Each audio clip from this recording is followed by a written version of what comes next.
கர்த்தருடைய பரிசுத்தமான நாம மகிமைப்படுவதாக. ஆசீர்வாதமான ஒரு நல்ல காலவேளையிலையும் அனுதின மன்னா என்கிற வேத தியானத்தினால் உங்களை சந்திப்பதில் மிகுந்த சந்தோஷம். கிருபையாய் கர்த்தர் நமக்கு ஒரு நல்ல நாளை கூட்டி கொடுத்திருக்கிறார். இந்த நாளுக்காக நன்றி சொல்வோம். இந்த நாள் ஏப்ரல் மாதம் 30 புதன்கிழமை காலவேளை. இந்த காலவேளையிலையும் வேத புத்தகத்திலிருந்து ஒரு வசனத்தை உங்களுக்கு ஞாபகப்படுத்துகிறேன்.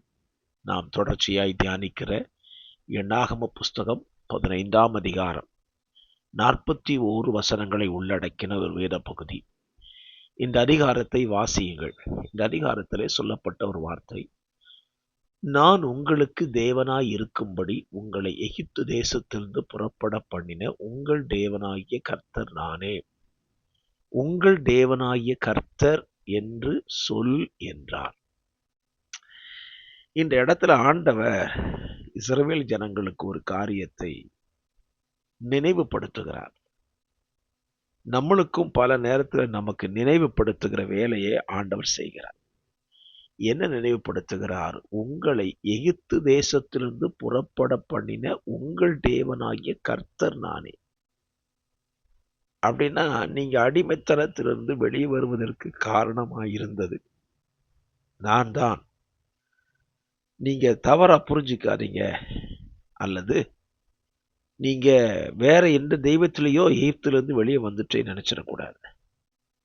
இப்படி சொல்ல போனா, மோசே எங்களை விடுதலையாக்கி கொண்டு வந்தாரோ என்று சொல்லிவிடக்கூடாது. உங்களை விடுதலையாக்கினவர் தேவனாகிய கர்த்தர். பல நேரத்துல நம்ம வாழ்க்கையில என்ன நடந்துருது அப்படின்னா, நாம் தேவனை மறந்து விடுகிறோம்.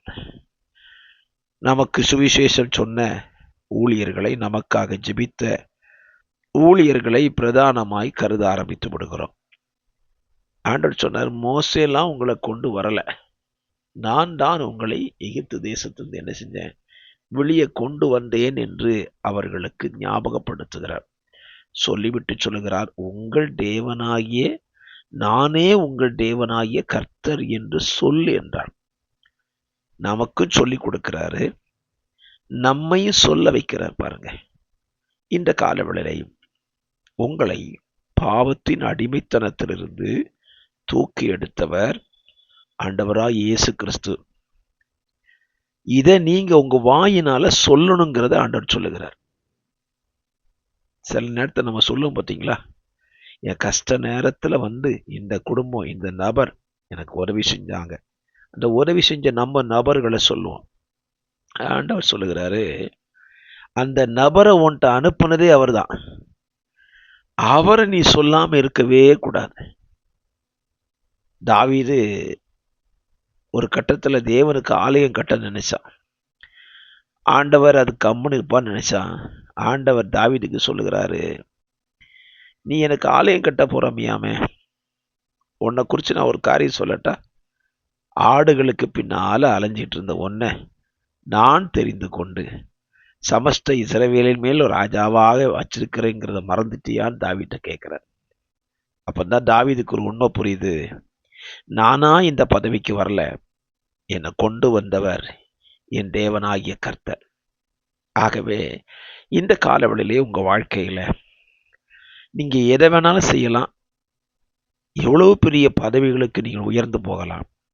இதையெல்லாம் செய்தவர் தேவனாகிய கர்த்தர் என்பதை சொல்ல மறக்காதீர்கள். சொல்லணும் வாய் திறந்து. எந்த இடத்துல போனாலும் சரி, எந்த உயர்ந்த பதவிக்கு போனாலும் சரி, வாயை திறந்து என்ன சொல்லணும்? இந்த இடத்துக்கு வந்ததுக்கு நான் காரணம் கிடையாது, கர்த்தர் தான் இதை செஞ்சார்னு நீங்க வாய் திறந்து சொன்னீங்கன்னா கர்த்தர் அதில் என்ன செய்கிறார்? சந்தோஷப்படுகிறார். ஆகவே இந்த காலவெளியிலே சாந்தமான இந்த வார்த்தைகளை ஏற்றுக்கொள்ளுங்கள். வாய் திறந்து சொல்லுங்கள், நான் இன்றைக்கு இருப்பதற்கு, இந்த நிலைக்கு உயர்ந்ததற்கு காரணம் என் தேவனாகிய கர்த்தர் என்று சொல்லுங்கள். கர்த்தர் சந்தோஷப்படுவார். பரிசுத்த பிதாவே, இந்த காலவெளியில் தந்த நல்ல சிந்தை வாக்கியத்திற்காக ஸ்தோத்திரம். எங்கள் வாழ்க்கையில் எங்களை இந்த அளவுக்கு உயர்த்தி வச்சிருக்கிறது நீங்க தான் என்று நாங்கள் சொல்லுகிறோம். ஆண்டவரே, உடைய பிள்ளைகளை எப்படி சொல்லவையும் இயேசுவின் நாமத்தில் பிதாவே, ஆமேன், ஆமேன். God bless you always.